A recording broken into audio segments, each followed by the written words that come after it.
It almost feels like I'm like surfing like a black hole and I come out of it unscathed. Realization fitness is a transformation of your relationship to resistance. Develop a relationship with the unknown. Convergence of all of these different timelines, multiple universes, reality, like all like condensing into The singularity. singularity. It's almost like the speed velocity for the fitness. Yeah. It's like, you know how when we do the bootcamp, there's crossing the chasm, speed velocity. Yes. It just gets faster than the speed of light or something. Everything is like, Yeah. It seems like that was like kind of like the same trajectory. Yeah, I had like a second growth spurt. It Yeah, was yeah, crazy. that's what I'm saying. That was already when I thought I was like Done. Peaking. peaking. Yeah. It's like, no, there was way more there. It was like a lot of people are like, what are you on? Like, what are you taking? I'm like, I'm not.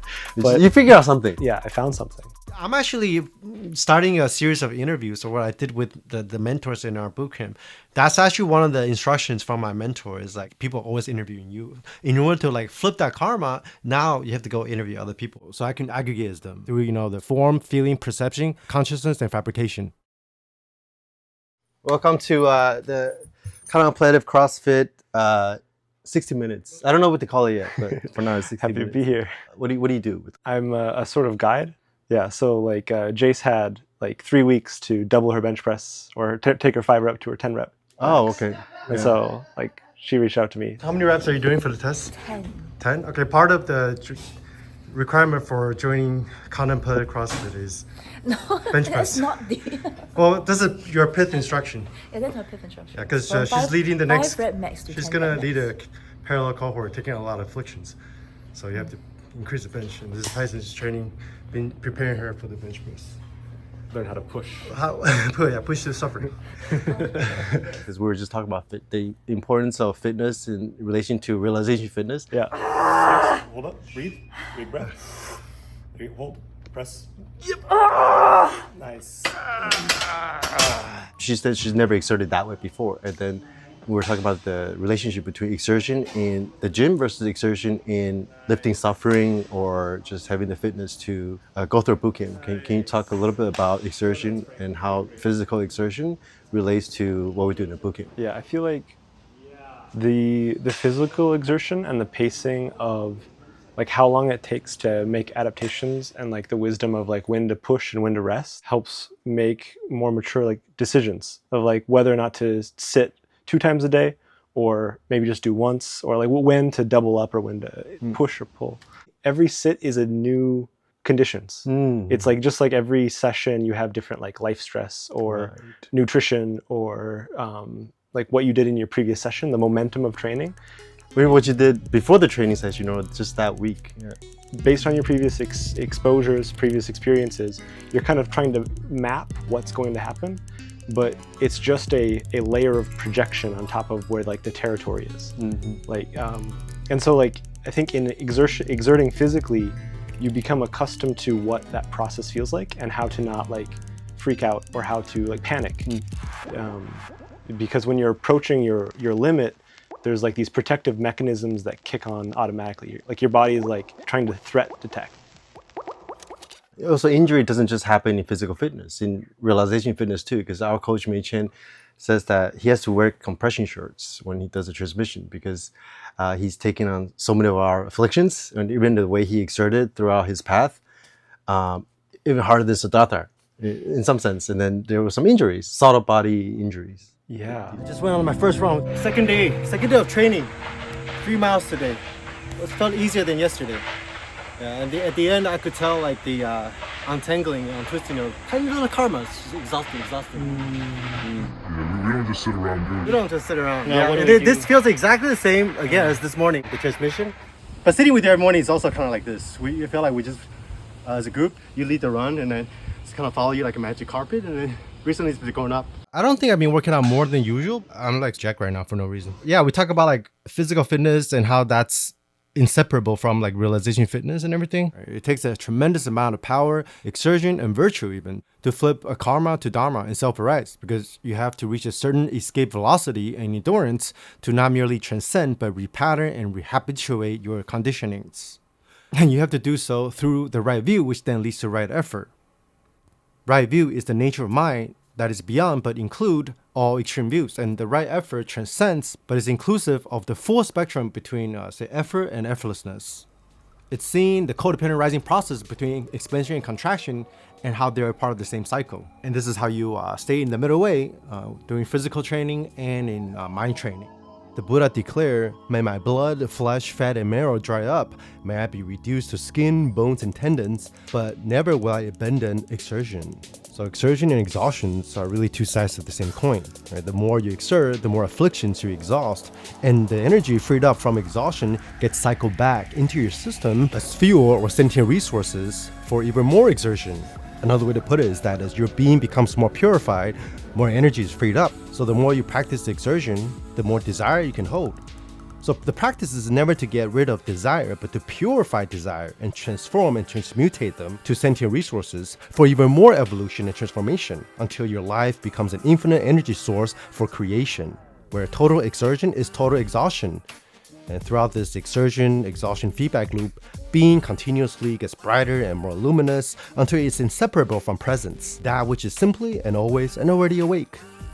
I find this relationship between like physical fitness and realization fitness interesting because both of them takes into account of progressive overload and like peaking and tapering, pacing, and like repetitions and intensities, right? And then it's almost like every workout session is like a fractal, right? But then on a bigger scale, there's like the training phase or training cycle. So there's like micro cycles and macro cycles in both physical fitness and contemplative fitness.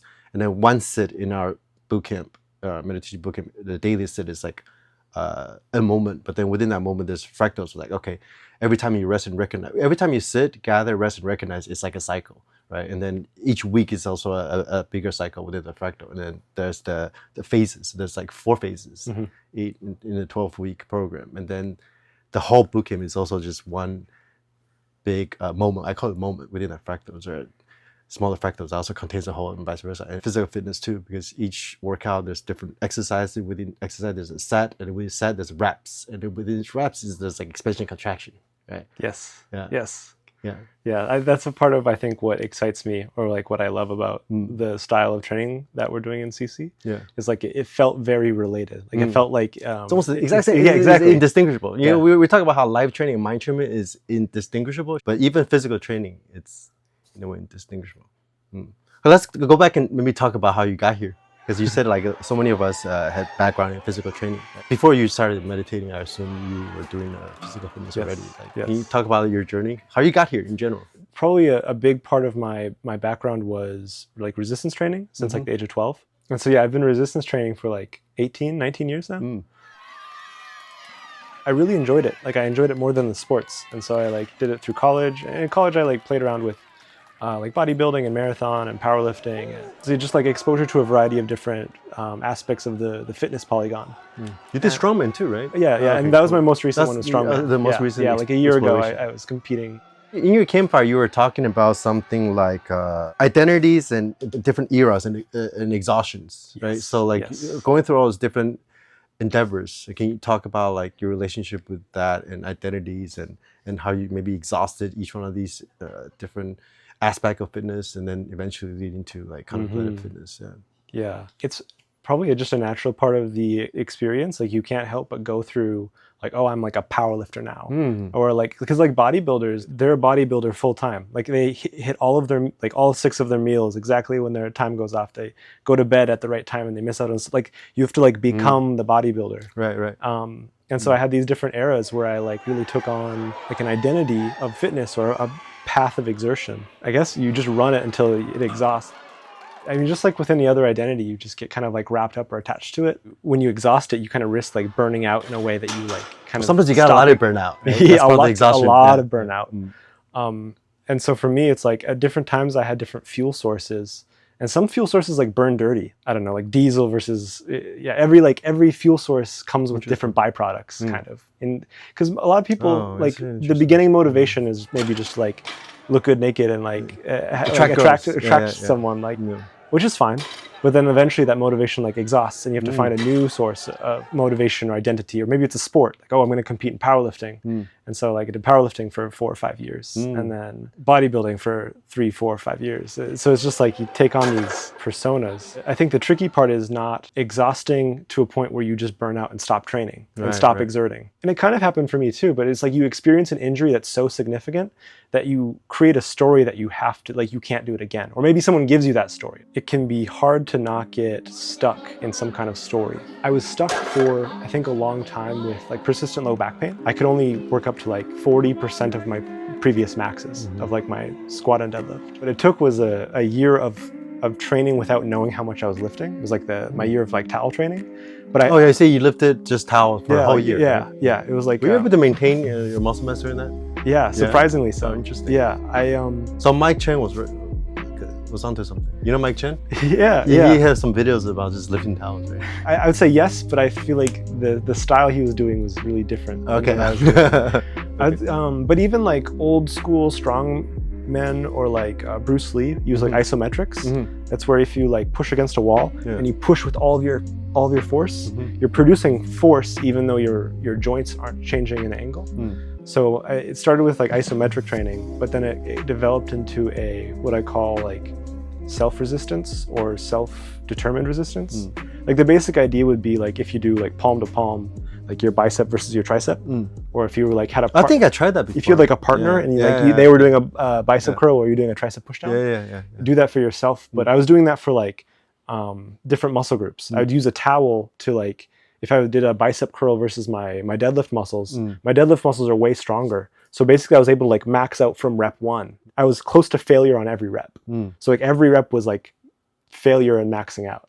Or it was also really gentle. Like I feel like that year I learned a lot about how to share tension across my entire body, to like put my whole body into one movement without leaking energy somewhere. And also like the breath and how to hold air and tension without wasting any energy. Became very precise and efficient. Because I think prior to that year of the towel, it was like 3.5 years of low back pain that like limited me in a bunch of ways. And before that was my era of powerlifting, where I got really attached to specific numbers. It was like squatting this much, deadlifting this much. And it was like this pressure to hit a specific number. I mean, it was a self-created story. It was all just like these layers of stories, an identity of having a body that can deadlift 500 pounds I or can whatever. definitely relate to that. Yeah, back then when I was, each time I have an identity, the way I exhaust is I have to hit a specific number. It's like for bench, it's like 300, and then like squat 400 or like deadlift 500, and that's it. Yep. And then my identity will be so boiled down to just like one lift. It's kind of interesting and also ridiculous. Yes. It's like you're just a bench guy. You're just a vertical guy. Yeah. We get the squat. Yeah. And that's the starting point. I think that's like a natural part of the journey and the experience. The tricky part is exhausting that without losing your training and exertion, without like In washing general, out. right? Yeah. You have to like learn how to more flexibly change out identities. Exactly, I was getting at that. Yeah, So when exactly. you're doing the tower training, before that, your identity was a powerlifter, and then Yes. you were very fixated on the specific numbers and lifts. Right. So like that injury definitely took a toll on your identity. And then Yes. after you switched to just tower, was there like a dark night moment where you kind of have to exert it or get over that identity? Yeah. Almost all of my towel sessions I did by like the Mississippi River. I mean, there were a lot of sessions where I like smoke weed and like do Cool. but not all of them. It's like half. I tried to do like half of it Right. sober. Because basically what I had to do was show up and do the amount that actually felt nourishing or like felt good. And so I had no idea how much tension I was exerting on the towel. My only feedback was like whatever my sensations were. But it helped me develop an attitude of dispassion Okay. looking back. It was just like I didn't care how much force I was producing. So the reference point like units before were gone, like the numbers were gone, the lifts were gone, Yeah. even how much force you were exerting were gone. Yeah. So all you working with is like raw sensation. Yes. Oh, Yeah. Interesting. Yeah. I had to change my relationship to resistance. Okay. And so then I feel like the 3 years, 4 years following that year, I took those lessons and then applied them to resistance that I can measure. Oh, that's really good. Yeah. It's almost like we renounce and then you come back to it. And then this time with more dispassion, I guess. Yeah. Okay, Yeah. cool. What about like your transition, or maybe not a transition, but like how did you get into contemplative fitness, and how did you discover CC, and how does that all tie in with your physical fitness? Yeah, my partner has progressive like pain disorder, and so I think it was like 2017. My partner had to drop out of medical school, and then like was in this like kind of dark night, and the recommendation was to go to MBSR, mindfulness based stress reduction, and I was like, oh, what's that? And so yeah, I got like Shinzen Young's Science of Enlightenment. Oh, did right from the start? Yeah, that was the first book. That was the first book. Did she recommend that, or no? I how think did you come across that? I think it was a combination. I think Reddit, for some reason, that was the book that stood out to me. But I've been watching your videos since 2012. Oh, okay. And no, so, before I even started. Yeah, before, yeah. And so like, I feel like every like couple of years, or every couple of months, like one of your videos would circulate back in. And so, and that was a part of why I joined CC, was kind of along my journey, the books or teachers that you were kind of sharing and like were a part of your tapestry also lined up with ones that were shared with me. Oh, okay. So it was just like, oh, Michael Taft, Adyashanti, like Shinzen Young. They were like, it kept like aligned. Yeah, there was aligned. What about Daniel Ingram? Oh, did you Yes, get into yes, him? exactly. Oh yeah. Absolutely. So how did you discover Daniel Ingram? It's hard to remember because I feel like it just like one string led to another. I feel like after, it was like The Mind Illuminated, Chuladasa, and then I think after that was Daniel Ingram, MCTB. Yeah. Back then when I was training from a vertical, there was this one coach, his name was Kelly Baggett. He really changed my life with how he approached just vertical jumping in such a radical way, because back then the market was flooded with videotapes. It was like 20 some years ago. Videotapes of like people wearing like jump soles, or like, okay, just a bunch of different gadgets. But this guy's like, that's all just gimmicks. You know what? If you want to jump higher, this is what you need to do progressive overloads. You need to train your CNS, you need to have speed training, blah, blah, blah.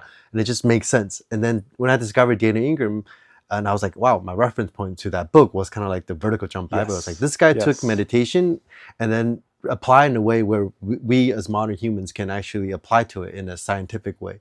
But then after we joined CC, like we realized there's limitation to that kind of scientific materialist framework in terms of like laying the path down to just like, oh, do you have stream entry because you have a cessation? Like if you do this, like, I get that. That kind of linear thinking also has a limit, but we can discuss that later. But like, so sorry. Oh, no, no worries. But Daniel's definitely a big part of my tapestry. So did you follow like because it's a manual, kind of a manual, right? It wasn't just a book. Did you, what did you get out of that book? I tried to only go as far as I could relate to it experientially. Right, So I kept like rereading the first part, and then I would like go and try and apply it, and I go and like it kept like running a little further each time. So yeah, in cohort 3 was my first time actually getting pretty far into the book. Oh, okay. So before that, I feel like anytime I got far enough where I was starting. How far did you get? Which path? With Daniel's book, it was more recently that I actually got pretty far into it. Well, speaking of cohort 3, between cohort 3 was the one you joined, right? Yeah. And then cohort 4 was when Mei Chen became the head teacher, and we officially started the 90-day bootcamp regime. And then you're actually the first person to realize Anatta from the new era. Yeah.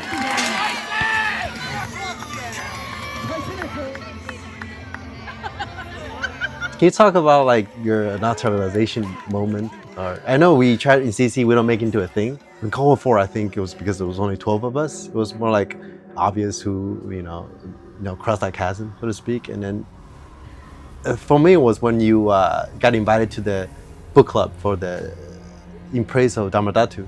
Supposedly only like people who realize Anatta can comprehend that book in a sense, and then you were just added to that book club. At first it was just me and Taylor or something like that, and then I was like, oh, okay, Tyson is here. So like back then, I think we made it more clear, because I think the cohort after that, because the way we advertised it was a little bit too much of, okay, if you sign up for this, your goal should be like, or at least like we're trying to sell you on Anatta. But then we realized that was also bouncing to the other side of the stream too much.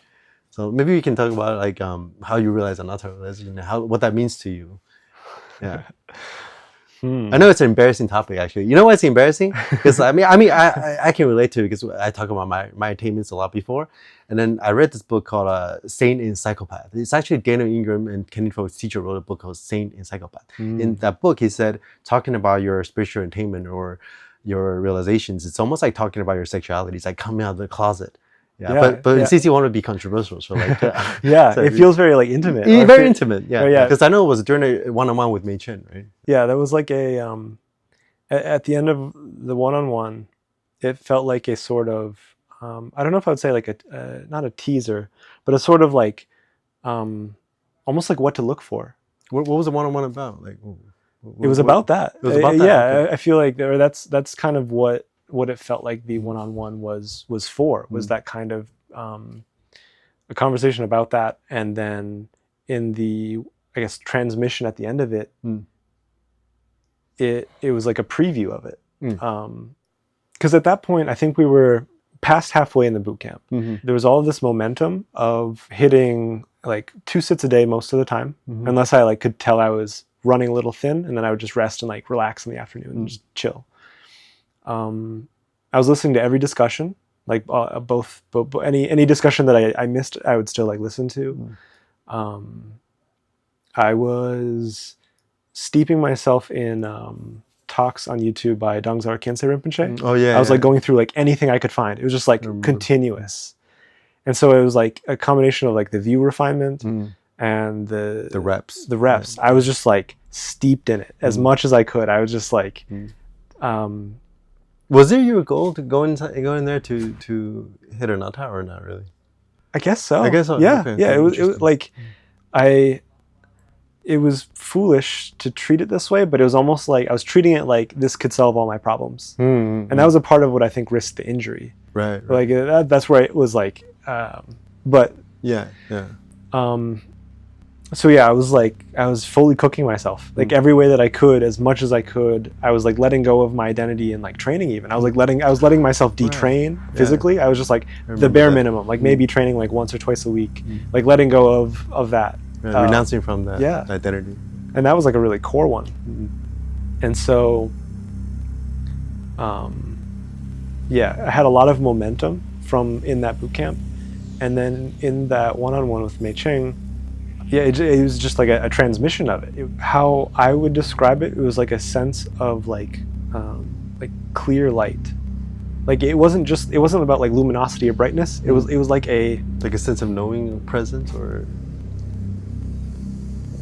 yeah, I don't even remember how I described it in the past, and I can't, like, it's hard for me. It's hard to describe it, right? Yeah.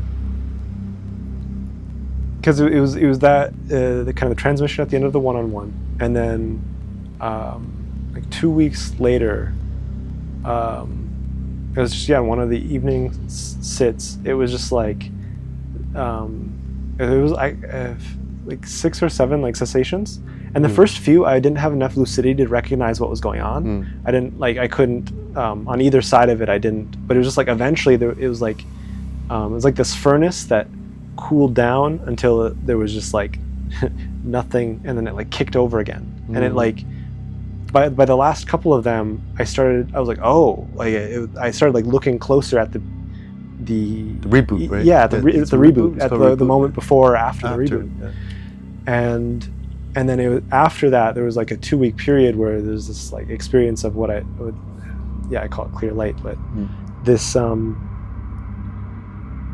my sense of self became much more flexible. The sense of like time really changed. It was like, I don't know, like I'm the Tysonist Tyson. Like there's the convergence of all of these different like timelines or multiple universes, like all like condensing into like the singularity. Yeah. And then it's kind of like this continuously for a while, right? Yeah, there was like a 2-week period where I was kind of started smoking like cannabis again, and seeing if I could like stone myself out of it, like if I could like make myself sleepy again, like which was stupid. I don't awaken you. Yeah, or something. and I wouldn't recommend that. Yeah. I don't do that. But it was just like it like persisted. It was, and so it was interesting though, because then at the end of the boot camp, I feel like part of it was like life circumstances and like, but it was almost like I peaked, like a vertical jump, like peaking. Yeah, peaking. And then there was like a reformation. Like I feel like in terms of like identity, personality, identity structures, they did kind of like reform in an interesting way. But then we started the book club, and then I felt like the view refinement and like the upgrades in reasoning, like the yogic, intellect. Like, yogic intellect. Yeah. That helped me integrate and kind of fold it in I think a more mature way. When you talk about having like all the cessation, because people can have cessation without the insight, and obviously you were looking for the insight out of all these different all these cessations. What was the thing that you saw that actually accumulated to, I guess, a realization in terms of like, okay, you rebooted. What was the insight that you got out of from these cessations? Mm-hmm. Maybe it was. Yeah, having some sort of a lapse or a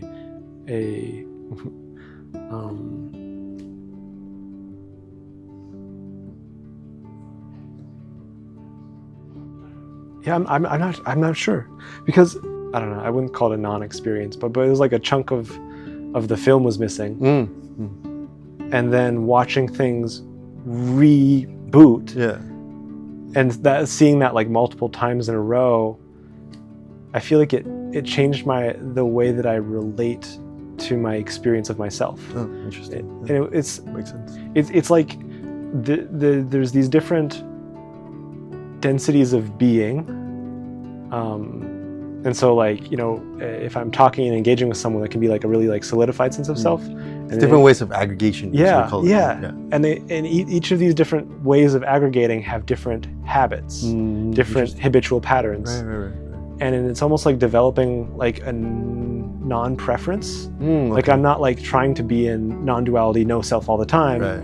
It's just like being more accepting of the different layers of different ways of aggregating, without trying to be in one all the time, or like identifying with one as like that's the primary one. Right. That's the one that's associated with enlightenment. That's unenlightenment or something like that. We're preferring spaciousness over contraction. Yeah. That's a really important insight, because a lot of times people go in and expect some kind of ultimate state, right? Because a realization is not really an experience, right? It's exactly what you described, is seeing how experience itself is constructed.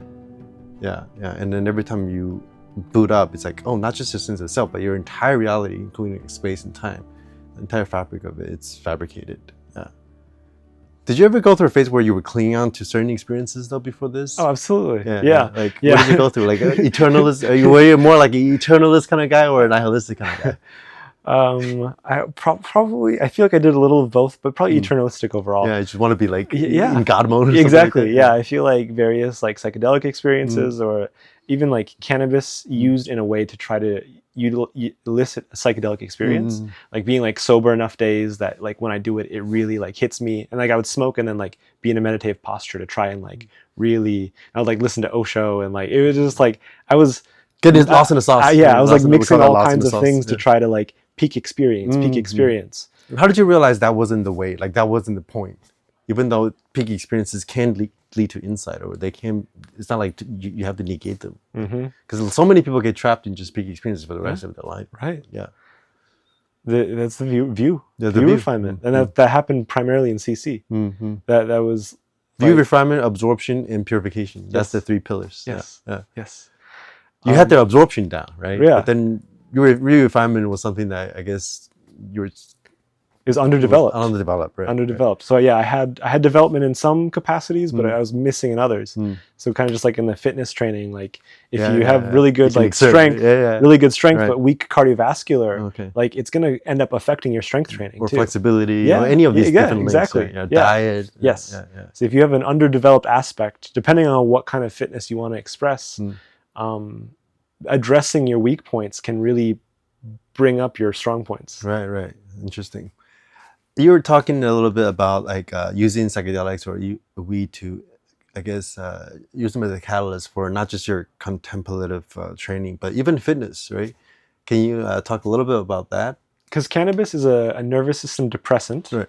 And like psilocybin is a nervous system. Oh, you use psilocybin microdose too, right? You said that in the car. Yep. And psilocybin is a nervous system like arousal. Right. Like it'll break. So it's like one's up and one's down. So I found cannabis could be nice for like I did a lot with the towel training. It was really nice for kind of like tuning into these body sensations and trying to find ways of almost like it feels like trying to tune an instrument or something. Okay. Like it's like the sequence. It's like when you're training, it's like your body's like an orchestra. And so you have like the conductor, which is like your central nervous system, your brain, brainstem, and the central spinal column. Yeah. That's like the conductor. And then you have all of these different elements that are these different like, the strings and the percussion and winds. Yeah. And so I found like in like bodybuilding style workouts where I was just maybe like higher reps or like training really close to failure with maybe isolating specific muscle groups, I felt like I could like, I've used that a lot to try to like tune into subtleties like that. But then I found cannabis makes like powerlifting can make it really challenging. It can make things feel really I can't heavy. imagine doing powerlifting movements. It's a tricky balance. It can really like throw your momentum. So used mostly for higher rep stuff. Yeah. Mind muscle connection. Yeah, work. exactly. Okay. Yep. And then it was almost like not the opposite, but I found like with psilocybin, because my overall nervous system was like aroused, I just had like another gear available. Like it was just like, especially if I warmed up properly, it was like once I was fully warmed up, I felt like I could just work out for like hours. Oh, wow. And a part of it was I had built up to that point over months and months and months. Like it wasn't just like I microdosed and suddenly I can train for 3 hours. It was like my training time just slowly grew over months. But you also said that there was a threshold, right? Like how did you know how much to use? Because you said like after a certain threshold of psilocybin, your strength just goes down or something? Yes, yeah. It felt like it was definitely, I tried to keep it like sub-threshold. Right. Like if you start to feel, like I could tell if my visual field started to feel a little too changed. Too distorted? Yeah. It like all the weight suddenly felt like heavier. Oh, okay. Like but can it be the other way around too? Can you like distort your visual field or your perceptual field to like lift more? Or probably. Maybe. I rarely experienced that. Okay. I feel like every time that I went above the threshold, it just like I would sit down between my sets and I'd rest and I'd be like start like meditating, which is fine. It was just like but the momentum of training would go a totally different direction. Do you recommend it for people though? Or it depends? I would say only if they're already using it and have like regular experience with it. Like if they're already regularly consuming cannabis, sure, like try lift. They probably already try and lift with it. Okay. But I don't know if I'd recommend it in general. I feel like it makes me really sensitive in good and bad ways. Interesting. Like I can become really sensitive to the energy of the room, like all the other people in there. You like de-aggregate a little bit and you start to like take on other energies. Oh, interesting. And so that's where it was really nice to be alone by the river. Oh, okay. Because it was just like this really... So you can harness nature's energy or something, right? Gather in the sentience. Yeah, exactly. And so like that was really nice. And I like training alone and than like substances, but I found like I just became more sensitive to other people's influences and energies. Either that or I had to have like music and be like really in my own zone. But the sensitivity can make it that my workout goes totally different. Like it just like takes you down some kind of random path and then if you do that every time you work out, it's like inconsistency and exertion. You're just like always at a different spot. You end up in a totally different territory, which can be fun, but it's not that productive in the long term. When you're talking about like using the metaphor of an orchestra, because like Mei Chen said our bootcamp transmission, it's the way he described it was a spatial temporal co-creative orchestration. That's the way he described it to me. So the metaphor of orchestration, or using the metaphor of orchestra, is really relatable to me too, because I played violin and I was in orchestra. Can you apply that metaphor also to your sis in the bootcamp in terms of the way we sit, gather, rest, and recognize, and talking about gathering sentient resources, or even when you engage with people in discussion or tuning into the transmission? I had experiences of like just feeling like I myself don't have any sentience, and then the only way I can keep the meditation going was to gather the other acolyte sentience, or even the sound, the ambient sound, or the sound of the bird, or Mei Chen, or just whatever it is, Yeah, that has been a couple of my experiences recently. It feels like I just completely disappeared. The only way I could continue the meditation was gather other people's sentient resources. Can you talk about how that sense of like orchestration applied in your sits? Is there anything kind of similar, or even just gathering your own sentient resources? Yeah. That at this point now, that feels like the natural progression. It's like the cycling through the elements, or the sit gat. Like it feels like, because we've practiced the scales, especially through 3 boot camps, it feels like that process almost happens automatically. But maybe if I initiate at the start of it, and then it happens, like it feels fine-tuned at this point, or at least relative to what it was before. Because for me, I find it helpful to initially like tune into like the earth element, like the sense of form, or a sense of like gravity, density, like being, like it the raw sensations, right? Yeah, like contact. Contact. While I was running, I was starting with the contact earth element, literally. I found that the sequencing through the elements, it's like there's earth, and on earth rests water, and on water rests air. I was cycling back and forth between the elements too. First, I just turned everything to contact, and then water, and then air, and then nature of mind, which is encapsulated through all these 3 elements. And then I go back to earth, and each cycle, it's like a little bit like the earth, water, air merge a little bit each cycle, each fractal, until it just inconceivable. Shifting up and down gears, it's like if I'm getting too like washed away in feelings, I can go back to earth. Right. If I'm getting like proliferating in thoughts, I can like go back to like water. feeling. Like I can like shift up and down. Because for me, the first boot camp was predominantly like water element. Like it was mostly feeling. And For you, yeah, for me, it was like you say you spend like 90% of the time in water element. Yeah. And so I feel like in that process, I was still like, I don't know, learning the basics. Like I felt like I was Familiarizing with tuning the elements, right? Yeah. How to tune to earth, how to tune to water, how to tune to air, and cycling, but back and forth. Because I feel like now it feels like I'm able to gather my sentient resources. Like each sit feels like a familiar cycle, even though every sit's different. Yeah. And I don't know what it's going to be like. There's a similar kind of style of warming up almost. Yeah, I feel like what you're describing sounds. It's the same thing, yeah, but it's just it sounds because part of my training right now, even with this interview, is to tune into this sentience of others. Yeah. That's part of my training right now. It's specific for me. So, but it's the same thing, right? When you gather your own sentient resource versus gathering the sentient resource, or you say at the gym, or like just here in the river, it's just like you said, difference in aggregation. So when you talk about the elements, when you first started with CC, like did it take you a while to learn the new language in terms of like the element aggregates and all that stuff? Absolutely. But right now it seems like you're really familiar because you're talking about like just getting through the flow, and then before that you practiced the scales already. Right. Like what was the learning curve like? Just what the fuck is this machine talking about? Like everybody went through that, right? Yes. Yeah. The first 4 weeks felt like I was just like crawling in the dark. What the fuck is I felt like I forgot. What did I sign up for? I felt like I like forgot how to meditate.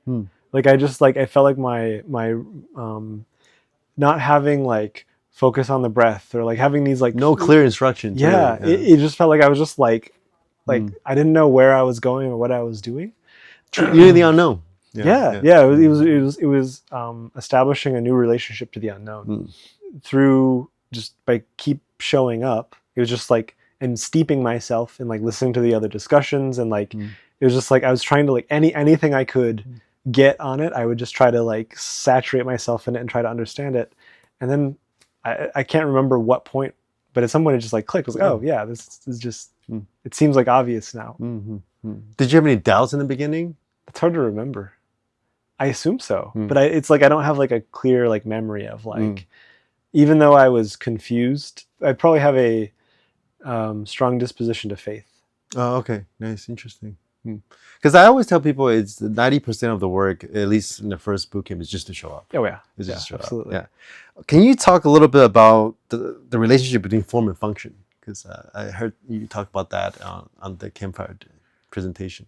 Right. Yeah, it's in like a loop. It's a looping. Because the only reference I have right now of form and function in relationship to fitness is what my body looks like versus how much I can lift or how much I can perform. Is that what yeah, you're talking about? it kind of or- it's very related to that because as you continue to exert in a specific function, like in the presentation I had like the fitness polygon and it had all these different domains. It was like strength endurance, power, cardiovascular endurance, flexibility, skill. Would that be the structure form or the function? I guess that would be yeah, they're interdependent, right? It's hard to tell them apart. Yeah. So it's kind of like chicken and the egg in some way, because it's like whether you start with bodybuilding, like trying to focus just on form becomes a function. It just becomes a function because you train in a specific way that enhances it.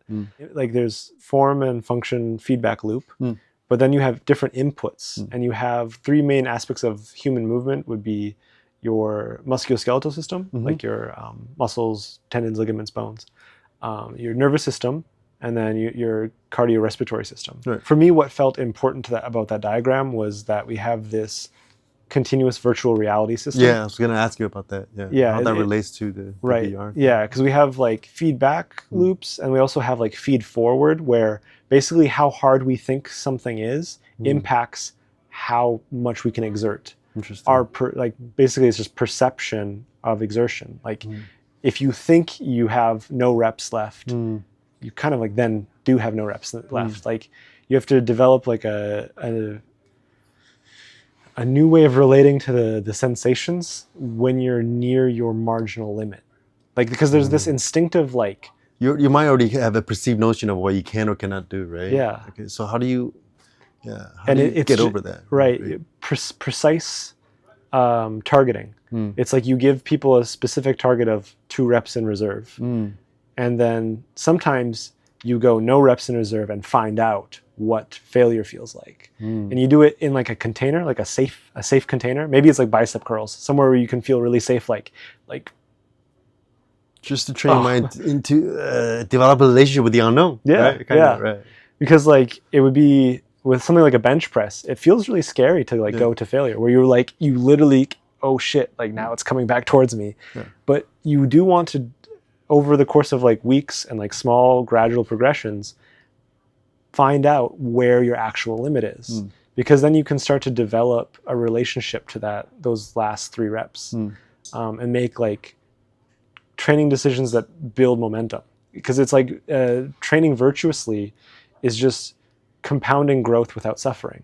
And so it's like you have to like, I guess it's like dispassion, but you're making the training decision not out of emotionality. You're not like just like lifting out of like anger or sad. I mean, you can process all that stuff. Like that's all fine. That gets like even like ego lifting is fine. Yeah, as long as you're not like attached to it. I guess. Yeah, because I basically like, especially when I'm in a good swing of training, I effectively am maxing out every lift every time. But maxing out means kind of different things for different lifts. It's not just 1 rep max, right? Right. Yeah. It's like a peak performance. It's like I guess in the orchestra sense, it's like everything's coming together for one moment of an expression. For me, like the Atlas stone, like lifting the boulder at my body up to like a platform, or like weighted dips felt that way for some reason too, where it's like, it almost feels like I'm like surfing like a black hole. Really intense sensory experience, and I enter it and I come out of it unscathed.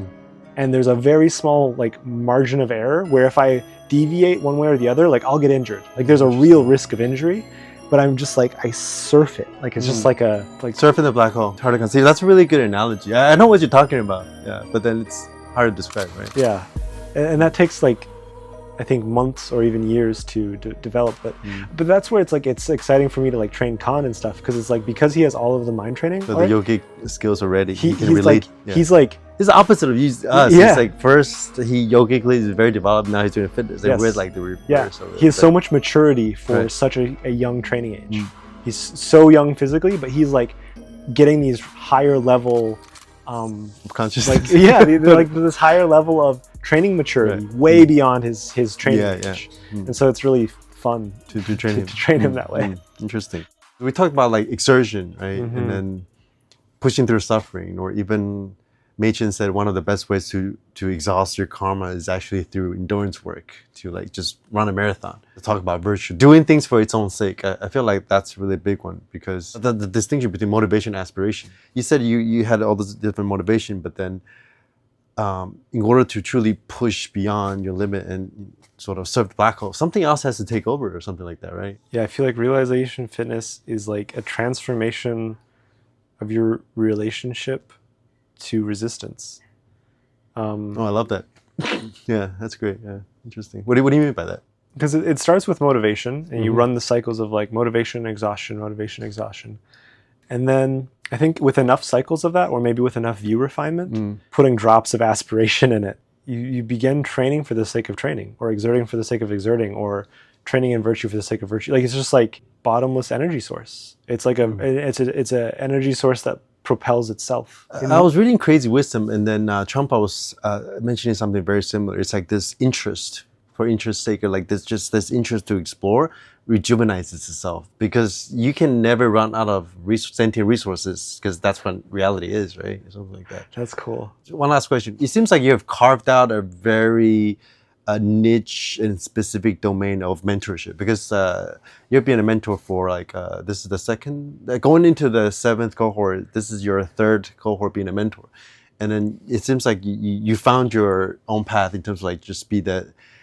realization fitness. What is the fitness guy? And you're like, everybody who has worked with you so far has been like really happy with like what you have to offer.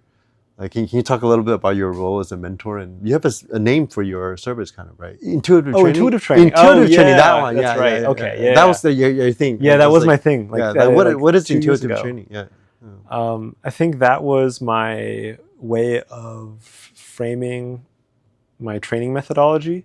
That felt like, especially like two years ago, it felt like the most succinct way to pull in all of these different aspects, like all the Tao training, all of the resistance training, all this wisdom. I felt like I was able to put it in. So there's like 3 principles that I developed. One was doing the amount that feels nourishing. Does it improve your capacity? Like, are you basically progressive overload, but like in a way that's not like adding 5 pounds to the bar to force it, but in a way that's almost like bottom up. Like, you're just doing the amount that's actually good for you. Yeah, you're not emotionally. And intuitively, you know. Yeah, intuitively you can take in way more information than you can just conceptually think about. So doing the amount that feels nourishing, centering play and enjoyment is the second principle. And that's kind of like interest for interest's sake. But basically just like pay attention to what you're interested in. What are you actually enjoying? And without disregarding your your vegetables, like still do what's good for you. The third principle was the third practicing continuous consent with self. Oh, consent with self. Yeah, it's almost like we don't ask for our body's consent in terms of like how much would you exert, right? And there's a wisdom to that, right? Yeah, I was trying to explore how far could I push these principles. I would show up to the gym and like maybe warm up, like walk on the treadmill, and have no expectation of how far I would go in the workout. I would just show up, just no matter what, show up. Like every day, even if all I did was walk on the treadmill and then go home, which was rare. Most of the time I would warm up and try a movement. And basically between every set, I was checking in if body yes or body no. Like, what was my body telling me? And sometimes I would try multiple movements before I would find one that my body was like, yes, that one. And then I would push that one through a full exertion cycle. And then I would try another movement, training whatever muscles aren't sore. Right. Like if, my legs are sore, I'll train my upper body. That'd be like a very simple way to do it. But it was like, it layered in like my interest and like playfulness, my like enjoyment. Like it was like, because I was like, I don't know if I'd say like turned on, but I was like really interested in it. I could surf close to the sun or black hole or whatever. I could do that for every movement. And I would end up training like 8 or 9 movements back to back to back. That's what we call when the unknown becomes a known. Something like that, right? You're so comfortable with the unknown, there's no more distinction between the known and the unknown kind of territory. Yeah. So yeah, I felt like by like balancing these 3 principles, I was able to train near my maximum for every lift, every session, over and over and over, and not get injured and like have fun. And I would like just eat lots of protein and sleep 9 hours a night. I put on like 8 to 10 pounds of muscle in like a year. And that was already when you're at the advanced stages of your training career. That was already when I thought I was like done, peaking. It's like, no, there was way more there. It was like and it's like and still like It's almost like the speed velocity for the fitness. Yeah. It's like, when you know how when we do the bootcamp, there's crossing the chasm, speed velocity. yes, It just gets faster than the speed of light or something. Everything is like, Yeah. It seems like that was like kind of like the same trajectory. yeah. I had like a second growth spurt. It Yeah, was yeah, that's what I crazy. mean, It- yeah. like a lot of people are like, "What are you on? Like, what are you taking?" I'm like, I'm not. But You figure out something. yeah, I found something. But I realize now, kind of circling, because for a while, like with the intuitive training, it was like I felt like I was like leaving behind structured training, like periodization. But you and needed stuff. that for. But I needed that. Yeah, for a foundation. That was the Because you can't just tell a newbie, hey, did you do some intuitive training? no, right? because They you don't have have no idea what to no look base, for. yeah. Right. So you have to go through the form, go through the structure. Yeah. It's like building a fire where you start with like, you can start with like a log cabin or some kind of like structure, Yeah. and you get the initial like ignition, and then eventually with a fire, like once it's kind of broken down, you like add more logs. It's like with training, you start with an initial structure, because sometimes like life is like chaotic. Like sometimes you're traveling, sometimes you're whatever. Yeah, all Like, that has to be taken into consideration. the structure collapses, and you have to find like new ways of Right, adding that to it. reminds me of when Machen tells us to just come as you are. All the conditionalities you're accumulating today or the 5 minutes before, bring all that baggage in your entire life. That's the fuel. Yes. That's the fuel for you to sit and gather and recognize. Yeah. Yes. It's the same thing with physical training, right? Yeah. Yeah. Anything else you want to add about that, or? I feel pretty satisfied. Okay, yeah. Okay, cool, man. All right, thank you, Tyson. Thanks, yeah, Greg. I think that was good. Yeah, I think so. Awesome. So what you're doing is like you're kind of dropping on yourself and also not breathing. And a part of why I wanted to do that, all the tempo benching, is I wanted to